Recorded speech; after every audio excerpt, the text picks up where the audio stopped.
Yeah. If we get my money, I'm a fucking fan from my life now.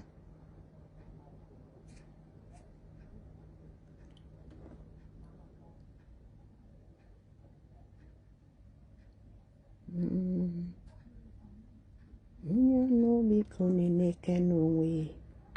Or the issue.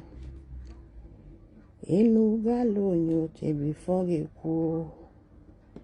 Onya no be kuni no way ke bakume. Onye.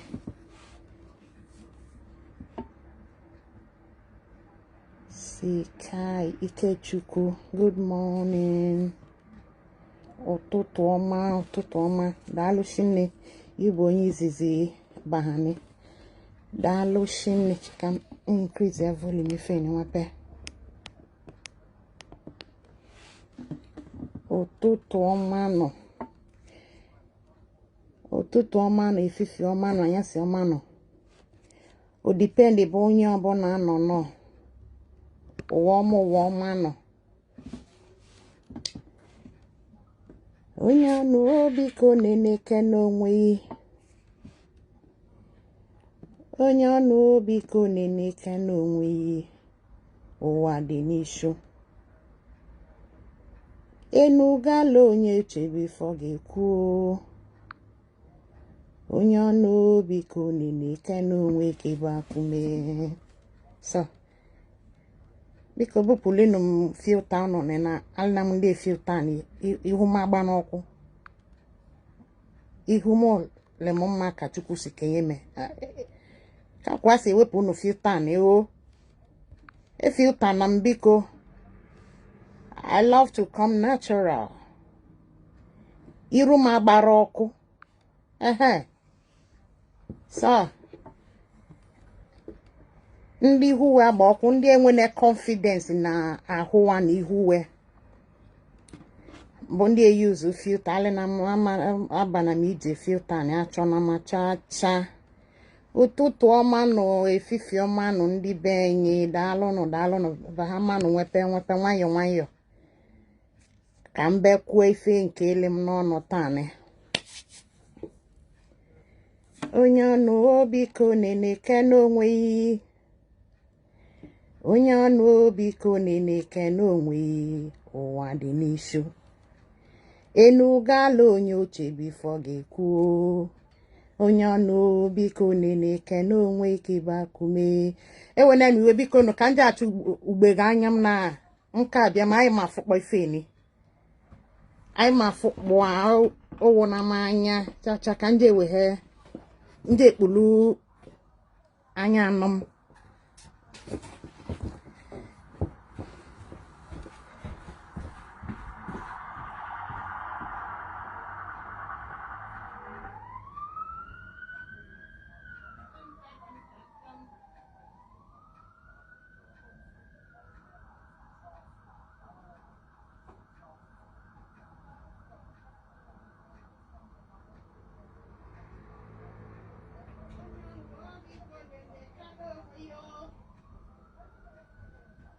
Onye ọnụ obi ka ọ na-eneke n'onwe ya.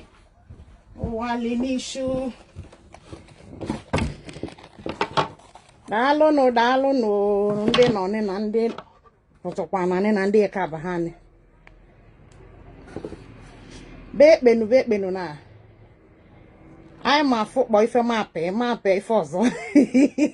Ọbasị na vidio elik ye. Ka mkpụrụ ugbe ga anya mmụọ.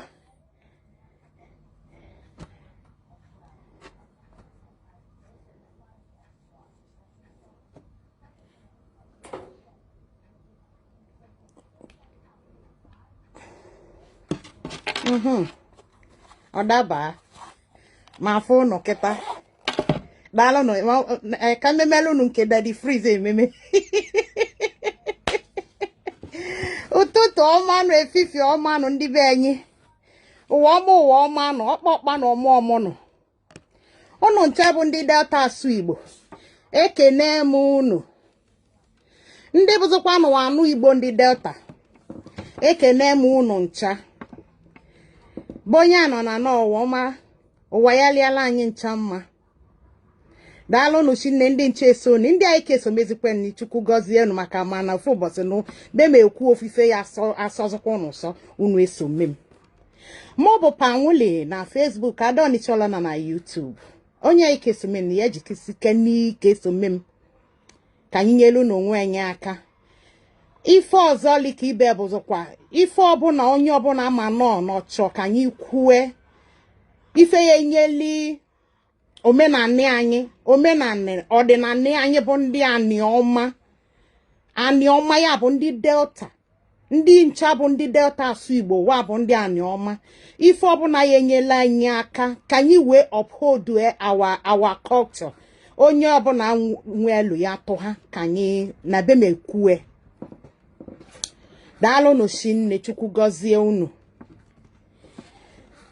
biko nụ nke nche ikwu ni na nke ụtụtụ ni isiokwu m nke ụtụtụ ni bụ ndị ọ bụ na okenye ọ bụ na especially okenye ọ bụ na ọ bụ a divorced man na ọnụa na nwunye mbụ ya na nwunye aba separate ye ka ọ bụ ya na nwunye aba wakwụọ ngọ ịkwụ ngọ ya ka ndị be anyị akpọ divorce n'ọnụ anyị ọnụ omenani anyị bụ ndị aniọma divorce ife anyị akpọ abụ ịkwụ ngọ maka ịkwụ ngọ ya bụ iwehuechili ịgwa ndị be nwunye iwe na ịchọzi n'ịnụ ụnị wee wehuechili ya ego iji kwụ ụgwọ isi nwunye ya bụ bride price ma ọ bụrụ ka ndị oyibo si asụ ya bụ ịkwụ ngọ onwe ife m afụsi these days na online abansị ka ntụnye ka n'ọnụ na ya bụ okwu ka mma ika na ma bụ ọ bụzi na okenye ịkwụ na ngọ ọ bụzi na okenye na nwunye agbasana na onwe na right ịnụ nwunye ọzọ ka ọ bụzi na okenye ịnụ na nwunye mbụ ya na nwunye agbasa ya na nwunye akwụọ ngọwa ya anụzi abụzi na okpogho ya ka anụ okpogho ọbụla ọfụzi okpogho efukwezi anụma ndị mmadụ akpọ ma husband snatcher ndị mmadụ akpọ ma homebreaker ifu ndị mmadụ anyị ka awọ ha na omenala anyị bụ na ikenye anyị according to omenala anyị ikenye anyị nwe the right ịnụ as inye ma one someone as many wives as they can afford. N'enu mbụ my uncles and grandparents nkudo they were not like my grandmother. My paternal grandmother was not the first wife. My grand aunties and uncles, they in those days, if we had a measure wealth, but how many wives have you got? Because ọbụ na inwe komi inyeme wa inwe nwunye dịka nwunye na-abịa from abụọ wee gbagonye ebe lụlụsịwa ụnọ onwe na oke ya na inyeme ebi n'ofu nọ in those days onwifu akpụ uge bụ be oke ya efu ubi ya na ụmụa ndị ike then ọba alụnye sizie inyeme ncha ụnọ okili around ugebefu ụbọchị sụanị ọ bụ na nwunye ka oje eso lahụ ojebefu ọ bụ na nwunye bi ka oje eso lahụ ojebefu ndị my grand aunties mụ na wee bi ndị zụmni afụ nene nuwesi okwu mana ife m afụzi these days ọ bụ nakwa nke na ma support kwa polygamy but what you have to know is that polygamy is part of our culture. It's been there and polygamy ni anya ekwu ọ bụ na ndị ọcha na ndị pastor ụnụ ewa brainwash ya n'ụbụlụ ụnụ shinne polygamy niile ime Bible onwe mmadụ one na one n'ime Bible anyị look up to nwancha most of them nu nwunye one na one most of them nwe inye mebe nwekwe concubine ilo so polygamy ni anya ekwu okwu to start with is not a sin. Neither is it a crime. Mana boy esibu na crank obubu na obu na egwa na nwunye na ya iso ka iye ka anu na ịnụkọ na nwunye ọzọ. Oba mesi disappoint ya okpuhefu ike iwe.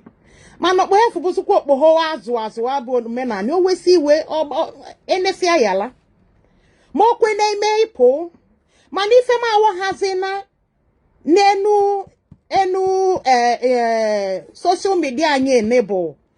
Na ọ bụrụ na oke na nwunye ya anụzi ofu okpogho ọzọ ife swa ọnụma unu bazie internet unu akpọm okpughefu ni husband snatcher.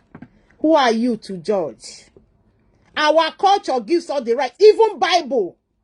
Ndị no Bible ọ bụ na ụbụlụ imilikiti n'ime enye alaeze ya arụ ọrụ. Anya ya agụ Bible afọ ọfụma. Ndị pastor unu afọ bụ ndị brainwash si anu unu to dump your cultures.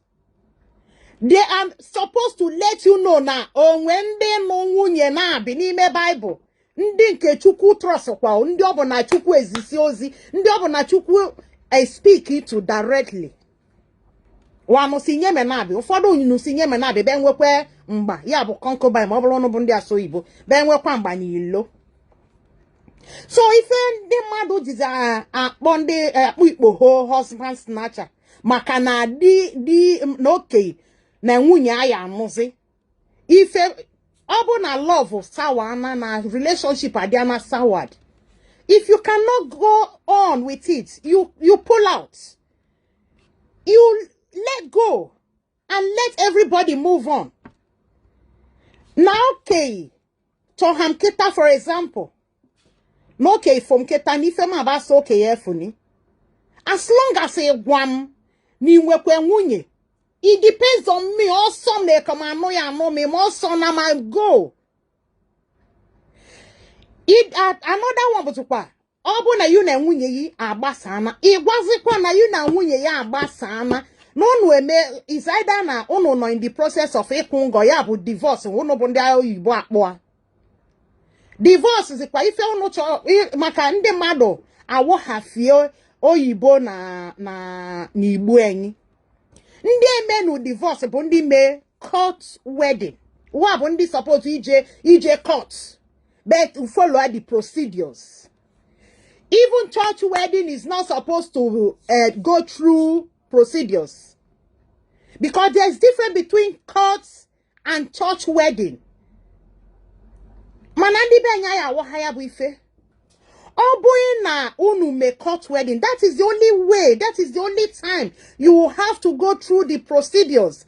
And you, as a man, and you as a woman, as long as ono si anano achose na inu di na nwunye efu, you bo he si be okay efu kwapo. Kobu okay, na obo na onwe go ofuma or happily uno si bo ozo unu agbasa na unu ebido another procedure. I don't see any reason why that man should not get married to another person. I don't see any reason why that man will not move on by having a girlfriend or a fiancé. Another one, bo, under customary law, yeah, bo, omenanyanye ekungo, which is very easy. Makana if emewaganye bo na ndi ocha na abiana bosi sa our culture omenanyanya nya mazini ife nyeme. Even Bible afọ anyị ncha agwụ kwebe be Jesus isi turn mmili to wine. Abo white wedding law. Makana these days white wedding owu likana wa kuha no ogwu isi. That is when you are married. Obuna court wedding, obuna church wedding.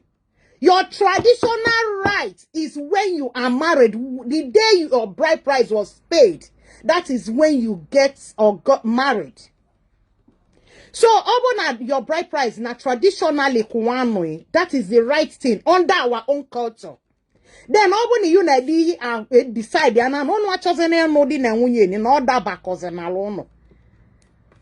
All they need to do is ndi be nkokpoho ogwa na ndi bewe so wa na di ya na ya na amoze na ya achoze na no ni wa kpozikwa di ewo na ife nwanyi ikwu.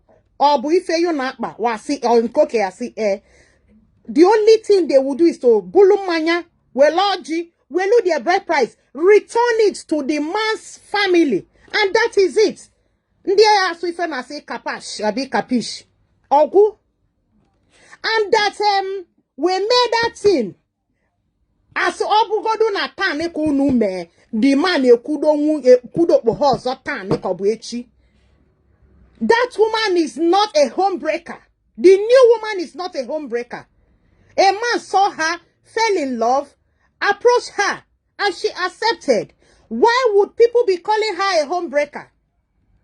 Nobody in Nigeria now or Africa, I don't understand us. And if you are not bulo men and in your Chinese, forsaking our own tradition. If I on internet these past few weeks or months, the one point or some celebrities what point to say what was a homebreaker, OG break your home. Dina wunye separate yene. Dina wunye asem wa chosen no dina wunye. Does it mean that the man will not stay forever like that? Obo na dina wunye asem wa chosen na. In my own opinion, you don't want me anymore. I don't want you anymore. We move on. You, as a woman, you pack out of the man's house. Marriage don't end. You don't expect that man to remain single. You don't expect that man not to forge ahead. Life goes on. So I don't see any reason why the marry a jackbo or bohefuni homebreaker. In my own opinion and my understanding about our culture, we have Abuna homebreaker at all. She's not a homebreaker. Okay, for if I saw or approach here, yeah, I like it's quite okay. Or accept to if us know ya what happen, our culture approves of polygamy. It doesn't mean that if you want to, it doesn't mean that if you want to, it mean that if you want to do take another wife that you will not do it. Having or doing a court wedding does not prevent an African man, a Nigerian man, from taking another wife. Let's just stop brainwashing ourselves and deceiving ourselves towards this marriage issue. If you cannot take it that your husband is taking another wife, move out, leave. If you can take it, if you have the strength to take it, then you stay. We should stop creating problems where there's no problem. No, okay, I didn't no when me court wedding does not mean no okay for cho in also no manu under our traditional law in Nigeria. So kusikana ndi be yo kusikana no abozo kan ya kpo awane kobo amanife kan ya kpo. Obu na okay na di na nwunye na one also God we no 50 when the obu no 50 years and there was no love in that marriage. They were just struggling. And you people especially, most of us stays in marriage just for the sake of our children. And when you see some people after 50 years that they divorce, number one, at times the reason might be that the woman has been enduring so many things and doesn't want to leave the children. As soon as the children no bapo her, or say if judo anime this bondage according to some people, because if you're not happy in a relationship, it becomes a bondage. When you're not happy, it becomes a bondage. There's no love, there's no trust. It becomes a bondage. Why tie yourself there? Move on and let the man move on. You left your husband's house that you don't want to marry him again. You don't expect him to remain like that. Okay, bunu, okay, bikonu. Let's always use our common sense. Okay, bu, okay. If I me kuma hama abona, na you na di me court wedding does not prevent your husband under Nigerian customary law not to take another wife. Stop these things. Court wedding, I see court wedding, I see court wedding, I see court wedding, I see. Is court wedding our culture? Is it our culture? Is it not borrowed culture? Borrowed lifestyle? We should try and stick to our own culture because it's gradually fading away. it is gradually fading away. What is it that we are going to hand over to our children and children's children? Under our law, under our way of life, culture, a man is entitled to as many wives as he can afford. When it becomes stupid or offensive to me is when you marry so many and ignore one. That is when I find it, really upsetting.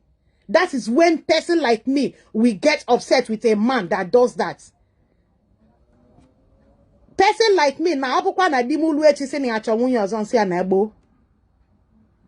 long as you don't neglect me, you don't neglect my children. Makandi benye se na onye kwelo yo kwele nkukuma. Oh boy, na di mu with the strength. Mwe di na akpa anyalo of man abo weekend ni ikpo na be. Best so kwensobu because ikpo ho na be. Onye nu ikpo ho na be anozo kwensobu, especially ikpo ho these days. Obu ni ikpo ho no mbo. Onye nu ikpo ho na be anolu nsobu. Man obu na be weekend we stand in sobu efo. Go ahead, enjoy your life.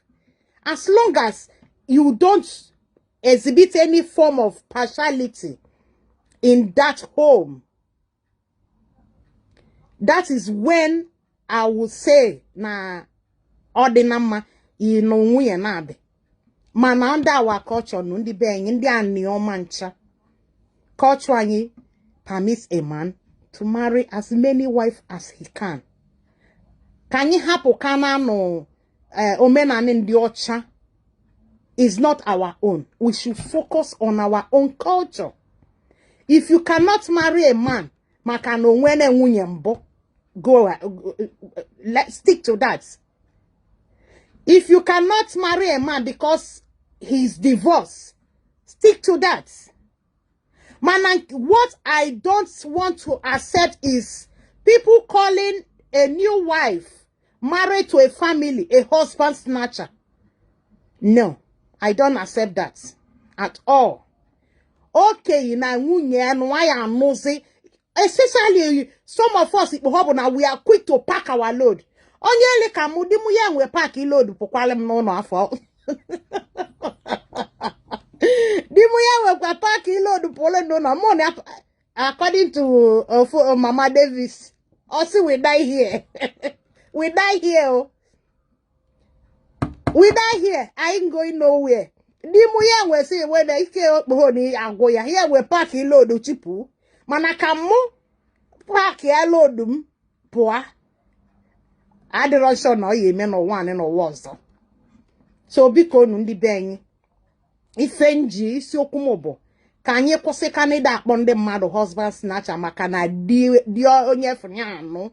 No na nwunye mbo ya na nwunye separate ene. Oh, before no comment on videos, before no comment on any vlog, look think twice. Is this our culture? That is just what I want to say today. Dalo no shine, I think is this my uncle Uncle D alomo. Dalo no shine ndioma ege monte. Ozo kwa mobu pamuli na Facebook ONICHA-OLONA na YouTube.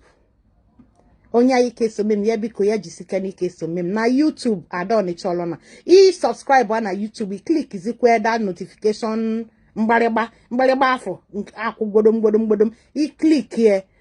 Obosi obona ntie no ifo obona be mine. I jezikwe na YouTube na Facebook, mobu pamuli na Facebook. I like my video, my page. I follow my page. I comment is equal share because if any man call a little benny to some people, it might be of help to any other person. Dalo no shin in the mege monte. O one more woman also, Indian your mancha. Chukugozia no anyencha. Ebe belunu kesi ibe benen. Nkuyakwa. God bless you all till we meet again. Thank you.